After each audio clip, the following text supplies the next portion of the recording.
Welcome back to another episode of Novelio. Today is Thursday, June 18th, 2021. I'm going to continue on with my reading of It Happened on Dufferin Terrace by Melanie Robertson-King. Chapter 21. Roger's Home, Rue de Rempart, Quebec City. The words he longed to hear all afternoon rang from the kitchen. "The turkey is done to perfection," his mother announced. Not much longer now, and they would all be sitting around and tucking into his mother's famous Christmas dinner. The woman went to help Mrs. Scott with Tori in pursuit, leaving Roger and Adam on their own in the living room.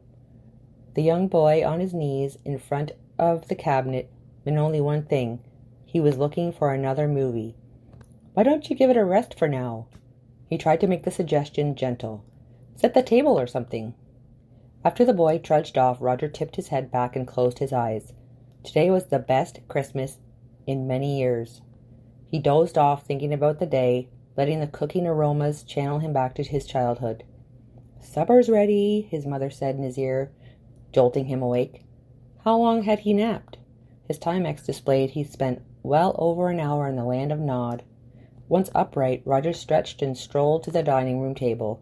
The roasted bird lay on a platter with the carving knife and fork facing his plate setting. Girls entered from the kitchen with bowls of stuffing, mashed potatoes, turnips, and an enormous boat filled with gravy. Adam scrambled into his chair on Roger's left. Mel and Serenity sat on his right, the latter close to him, and his mother at the opposite end. Red and green Christmas crackers lay across everyone's plate. Can we pull them now, Dad?" "Yes." The young boy plucked his cracker from both ends and with a yank, twist, and a pop pulled the paper tube apart. The others were more subdued, opening theirs. His mother and sister got a hold of the stripe inside and tugged. A loud snap echoed, but they still had to open the cylinder. Serenity struggled, and Roger reached over and opened it for her, then looked after his own. A gold crown and the riddle were the only consistent items. Each one had a unique gift enclosed. Adam got a miniature deck of playing cards, Melissa a silver tone pen, his mother a pierced earrings, Serenity a corkscrew in the shape of a wine bottle. His trinket was a luggage tag. "You're the man of the house, Roger. Carving the turkey goes with the title," Mrs. Scott said. "No pressure, bro." She smiled and giggled. He'd cooked whole chickens and cut them up, but on those occasions it was just him and Adam. Even when Bridget was alive, he butchered the poor beast in the kitchen, not under the scrutinization of 3 women. Roger stood and picked up the carving utensils. "I make no promises." He stabbed the fork through the golden brown crispy skin into the breast. "Can I have the Pope's nose, Dad? And a drumstick?"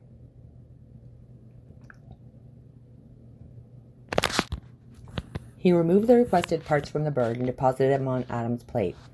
No need for formalities with him. With the leg off, the enormous turkey was easier for him to carve. Once sliced, he placed the pieces on another platter. Potatoes, turnip, and dressing along with the serving dish of fowl passed from one person to the next round the table, followed by the gravy and cranberries. For the first few minutes no one spoke. They were busy savoring the feast in front of them. "I've never eaten such a delicious dinner." "Thank you, dear. So what do you do for a living?" "I'm a business consultant working for a firm in Toronto. I just completed a study for Jonathan's and hosted a week of meetings going over the results." "I met Serenity in St. John," said Melissa. Mrs. Scott nodded. "Small world, eh, Mom?" He shoved a forkful of turkey and stuffing in his mouth. "Dad, can Serenity come live with us?" The statement made Roger choke and forced him to take a mouthful of water. She turned crimson with embarrassment. At least he assumed it was the reason for her blush.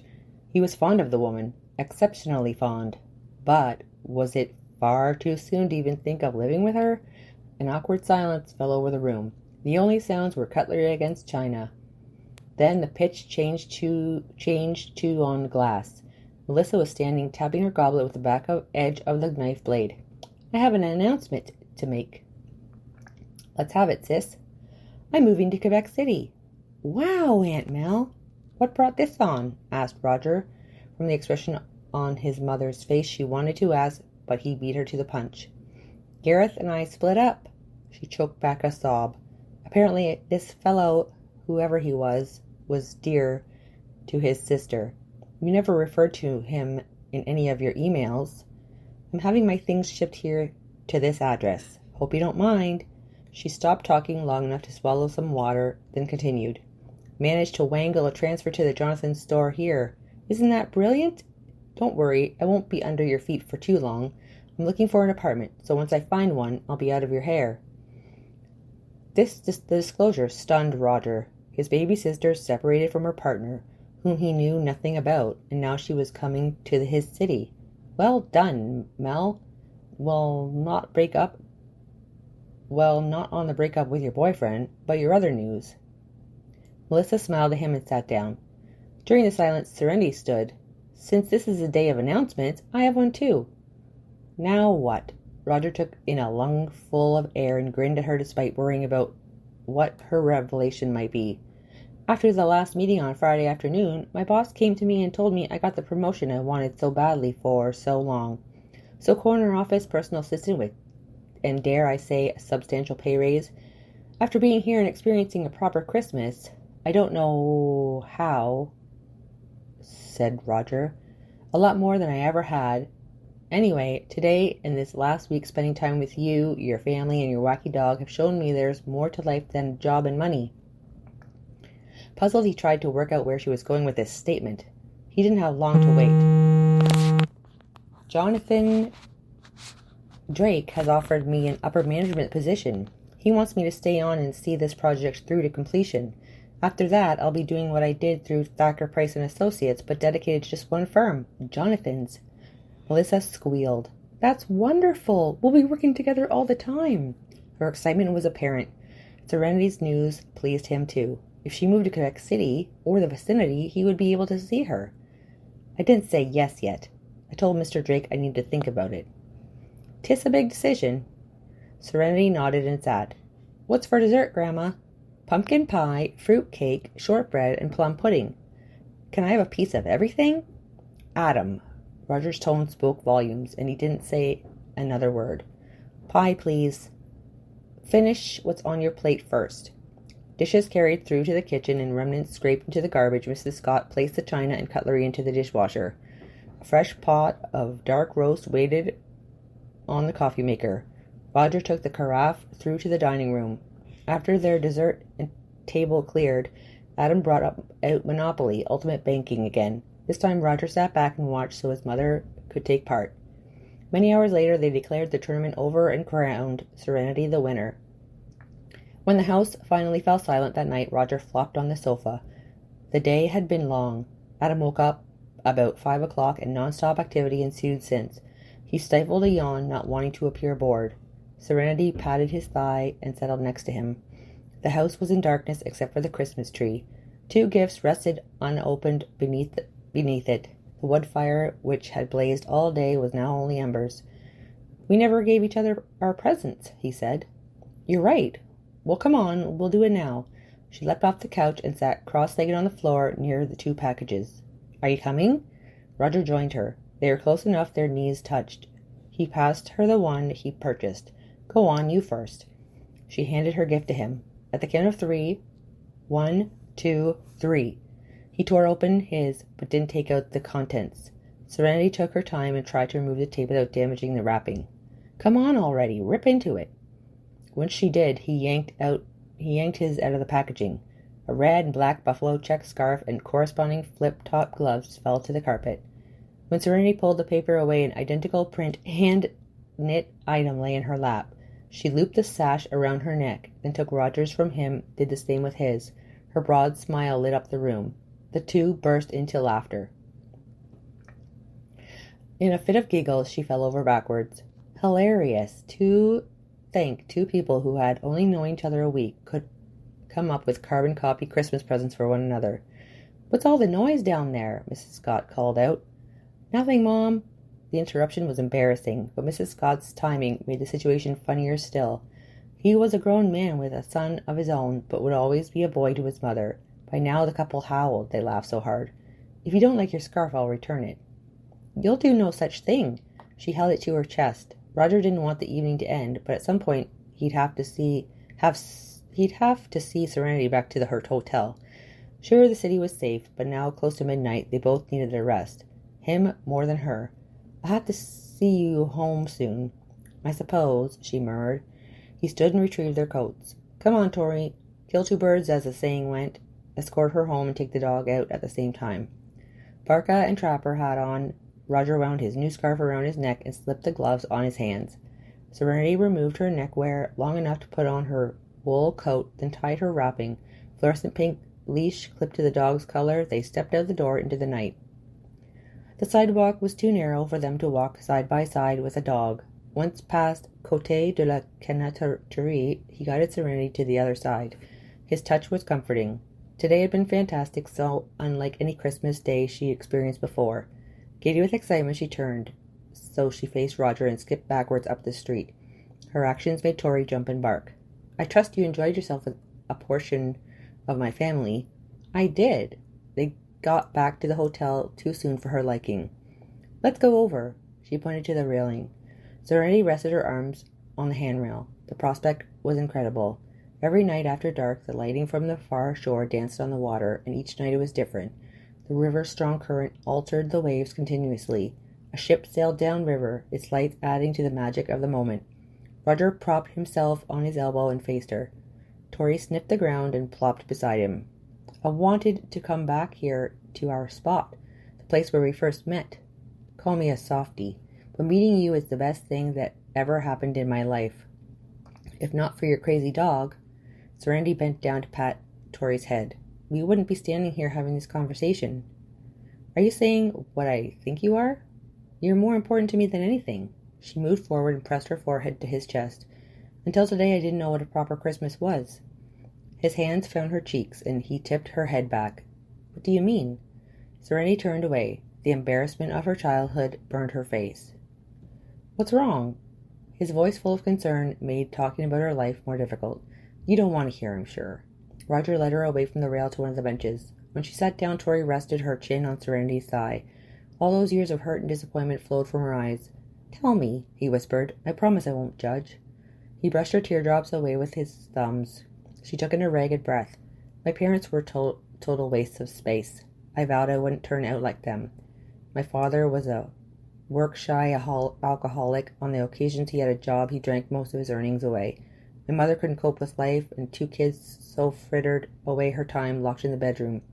Eric, my brother, was a druggie and stole money left, right, and center from a household that had none to spare. I had one new toy, a stuffed panda, and he ruined it." Roger's arms tightened around her. His lips touched her forehead. He had been through his own hell. According to his mother, they made a great pair. Dysfunctional personified.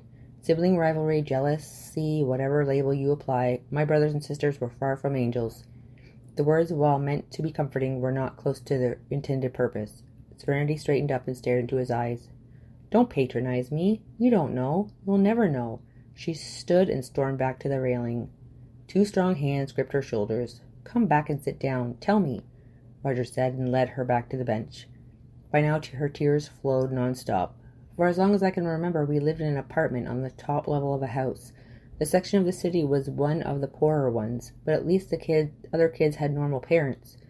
They had new clothes, okay from discount stores but new. My stuff came from the Salvation Army thrift store and other used clothing outlets. They razzed me all through school." His strong arm enveloped her and he drew closer. Serenity yanked a tissue from her pocket and blew her nose. "I never had any friends growing up, so there was never any danger of bringing someone home to see the misery. Dishes, laundry, and cleaning all fell on me from the time I was a little girl. Our furniture was old and mismatched." She twisted the single puffs with lotion until she ripped it to shreds. Springs poked through the seat of the armchair my father always occupied. Our television was an old black and white cabinet model with a small rounded screen. No cable or satellite, not even an antenna. We depended on radio rabbit ears that drooped all the time, so my father taped the tips to the wall with black electrical tape. She grasped the lapel of his coat and buried her face in his chest. "Let's let it go," Roger said as he rubbed her back. His upbringing wasn't perfect, but compared to Serenity's, his parents were the Cleavers, and life was like the 60s TV program. Leave it to Beaver.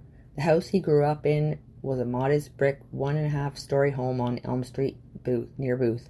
Some of the neighborhood was run down, but it was convenient for his father to go to work in Hull, as Gatineau was known at the time. He worked in the mill on the other side of the river. The job was dirty, and years of exposure to asbestos took its toll. Mesothelioma killed the man in the end. With the mood Serenity was in at the moment, now was not the time to talk about his formative years in Ottawa. Best to let her be. Her past, which she concealed until now, finally tumbled out. She needed to erase the unpleasant memories from her system once and for all. In some ways, Bridget was the same, kept things inside until they became too much for her to bear, and she exploded into a violent outburst. Not until the correct medical help and the right drugs prescribed did she maintain an even keel. There was no comparison between his late wife and the woman he was with now. Serenity turned things around for herself and had not fallen into the rut of despair her parents languished in throughout her childhood. She never said, but he assumed they died. Same with her brother, the drug addict. Gradually, she stopped shaking. Roger twisted on the bench and raised her chin with his fingers. Mascara and eyeliner streaked her face. He brushed his lips on her eyelids and enveloped her in his arms. In her emotional condition, he hated to leave her on her own. Gather some things together and come back to my place for the night. Something flashed in her eyes he couldn't read. I don't want you to be by yourself any longer on Christmas Day. But, no arguments. We'll come with you. You get what you need for overnight and morning. Serenity stood and brushed the snow off her coat. Roger wrapped his arm around her shoulders. What about her? Are dogs allowed? I guess we'll find out. Tori's leash wound around his hand a couple of times, and they started for the hotel's entrance. When they reached the room, he and his black lab stood in the foyer while Serenity threw toiletries, a nightgown, and a change of clothes in her wheeled computer rag, about to drop the last of her accoutrements in the case she froze. The room is paid for tonight. The rest of your belongings will be here. If it makes you feel better, I'll pay. She shook her head. His offer, while meant in the most innocent of ways possible, didn't come out that way. Bag packed and zipped shut, Roger extracted the handle, and they and the dog left. You don't have to do this, Serenity said as they walked away from the Shadowfront. The man was sweet. He didn't want her to be by herself, and she appreciated the gesture. Further proof he was a kind soul. Neither one spoke as they made the trek back to his house. The canine, muzzle to the ground, weaved back and forth in front of them. Could she see herself as a stepmother, dog owner, and Roger's partner? Had she read something into his invitation that wasn't there? When they got back to his house, they tried to be quiet so they didn't wake the rest of the family. You take my room. I'll sleep down here. I'm fine on the couch. No, his voice was firm. Serenity gave in and let him lead her up to his room. Bathroom is at the end of the hall, he said, pointing. He plucked the flannel pants from the footboard and disappeared. Serenity plopped on the bed. His intentions were honorable, and he didn't try to take advantage. Her original assessment of him was correct. He was a gentleman. She pulled a white cotton nightie out of her bag and changed from her street clothes into her pajamas and padded down the hall past Adam's room. When she passed the room Melissa and Mrs. Scott shared, a body stirred into the darkness. The last thing she wanted was to wake someone at this hour. Back from the washroom, Serenity laid her coat on the cedar chest, clutched her sash, slid under the covers, and cuddled to her gift from Roger. High thread count sheets surrounded her in comfort, and the top one matched the duvet cover. The pillows were fluffy but firm. Just as she started to drift off to sleep, the mattress lurched. Had Roger changed his mind and decided he wanted his bed? Wanted more from her than he claimed? She opened her eyes. Not him, but Tori. Serenity smiled and snuggled further beneath the blankets.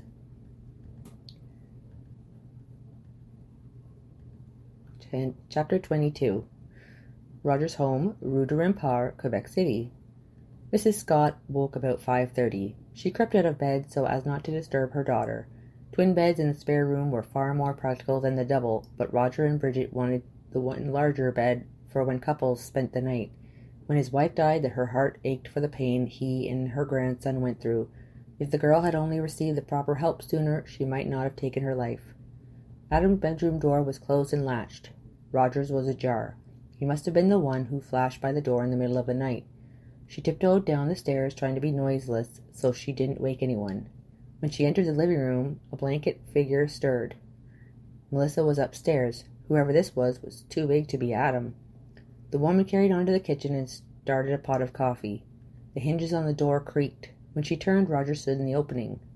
"What are you doing up so early, Mom?" "I could ask you the same thing." She pointed at the mug she retrieved from the upper cabinet at him, asking if he wanted one. After she placed it on the counter, she pulled another out for him. He took them in one hand and the milk from the fridge with the other, then walked through to the dining room. After the dark roast brewed, she carried the thermal carafe to the table and poured it. "You and Serenity were up quite late last night." "Yeah, sorry if we woke you." "Is there anything you want to tell me?" "Like what?" Roger fidgeted with his coffee mug. "Are things serious between you two? If so, how come you never said anything before? I only met her a week ago." Mrs. Scott stood and went back into the living room.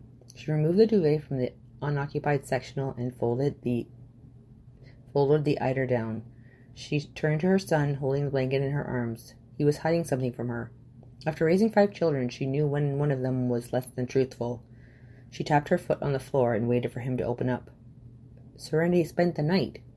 Was that so hard?" "I'm not a little boy, Mom. I'm a grown man." He strode to her, plucked the coverlet from her grasp, and returned it to the end of the sofa. Hand on her elbow, he guided her to the table. What you do with your life is up to you, but you have a son to think about. Adam thinks the world of Serenity. You saw that at dinner yesterday. I just hope she's more stable than your wife." She clutched the cloth napkin and wrung the serviette in her hands. Roger stirred his coffee. Pale streaks formed as the cream blended in with the chestnut-brown-colored liquid. "When I took Tori out for the last time, we walked back to her hotel. That was nice, but why did you bring her back here to stay the night?" "The things Serenity told me on that boardwalk adjacent to the Shadow Frontenac," she said in confidence. Something in his mother's tone bothered him. Was she prying because she could? Genuinely interested in her? He scrubbed his hands down his face and gulped a mouthful of dark roast. Yesterday overwhelmed her, but he said, keeping his head down, "Never had or been to a family Christmas before?" If his mother only knew, she hit the nail dead on the head. Serenity's story about her childhood still dumbfounded him. He didn't think she'd lie to him, but no one lived like that, did they? Sure, poor people lived in the neighborhood in Ottawa, but they did their best for their children. Gave them some sort of Christmas, even if it was courtesy of a Salvation Army food voucher and the angel trees in the mall. Actually, she what? Serenity stood near the end of the sofa, arms folded across her chest. "What all have you said?" He needed to find a way out of the mess. Done the wrong way, he'd only dig himself deeper into the hole he fabricated. Didn't speak, but stayed quiet and strode across the room. When he reached her, he drew her close to him. "I didn't say anything," he whispered, "except you being overwhelmed, but Mom was asking. When she came out with you not ever having a family Christmas, I almost fell off my chair." Her arms encircled him. She rested her cheek against his shoulder. His shirt grew damp. She was crying. He rubbed her back to comfort her, but she stiffened and broke out of his embrace. Now what? He didn't think he'd done anything wrong. His mother took Serenity aside and sat her at the table. Roger sank on the couch. Their voices reached him, but they were low enough he couldn't make out what they said. He stood and walked to the dining room. Not that he was trying to eavesdrop, but his coffee was getting cold. He scooped up his mug and shouldered open the door. There was more force than intended, and it into the cupboards. Roger extended his arm, preventing another crash on the next swing, slowing the motion, and braced himself against the countertop, and took some deep breaths. He had to get a grip, and lukewarm coffee didn't help. He poured the last of his brew down the drain, put the empty cup into the dishwasher. About 15 minutes later, his mother's voice drifted into the kitchen. "Can you come here?" This time he didn't barge but took his time. "Serenity wants to talk to you." "I'll make myself scarce." She winked and nodded when she walked by him. Roger sat across the table from her and took her hands into his. Unsure he wanted to know the outcome. Her piercing blue eyes, red from crying, shook him to the core. "This past week since meeting you and spending time with your family have been amazing." "I mean it. They have for me too. I told your mother everything." I'm glad. I think I'm falling in love with you, Roger Scott. His heart skipped a beat. The declaration took him off guard. And me with you, he added, not phrased the way he intended, but the message came through. He loved her too. I wanted you to be the first to know I'm giving up my position at Thacker Price and Associates, taking Jonathan Drake up on his offer. I'm contacting my employer and telling him I'm not accepting the promotion. I don't want the job. I know he'll try to persuade me to reconsider, but my mind is made up. He held her hands and stroked the backs with his thumbs. I met with him Christmas Eve, and we discussed things in detail. At first I thought his slimy son Simon was playing a prank. I needed to know that Jonathan's proposition was genuine. Naturally. Not said yes yet, but I'll be doing so straight away. Roger leapt to his feet and scrambled around the table. His chair toppled over backwards and clattered on the hardwood floor. He swept Serenity into his arms, planted a kiss on her cheek, then pulled back and repeated the action, this time on the lips. When their mouths separated, he whispered, "You don't know how happy your news has made me." He kissed her again. Now, there are still some logistics to work out. I need to sell my condo in the city and locate a property here. "Move in with us," Adam piped up. Heat rushed to Roger's cheeks. He had to be as red as Serenity was earlier. His son's youthfulness enthusiasm knew no bounds. As much as he wanted to continue seeing the woman, he couldn't bring her into his home. His and Bridget's home. That would be cheating on his late wife. He couldn't do that. If they were to live under one roof as a family, they would find a new place together. Their home. I'm going to have to go back to the hotel now. A job offer to accept and a resignation letter to write, and I'm afraid if I leave things any longer, I won't do it at all. Let me walk you there. No, I won't be much company. I'll be writing in my head. Come back later? If you'll have me. She left the room and reappeared within moments with her bag and her coat over her arm. Roger helped her into the garment and wound her scarf around her neck. Dressed for outdoors, he walked her to the front door and kissed her goodbye.